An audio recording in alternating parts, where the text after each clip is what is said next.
Ayan, so dahil kumulo na, lagyan na natin siya ng sugar. Hindi na natin kailangang i-blender. Gusto ko nang may buo-buo siya. So, ganyan.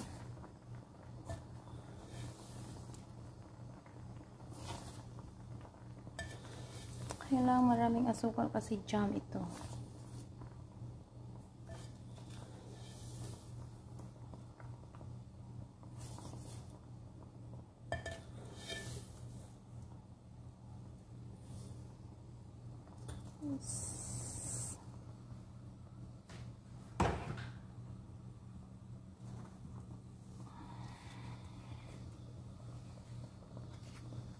Yan din natin siya ng asin.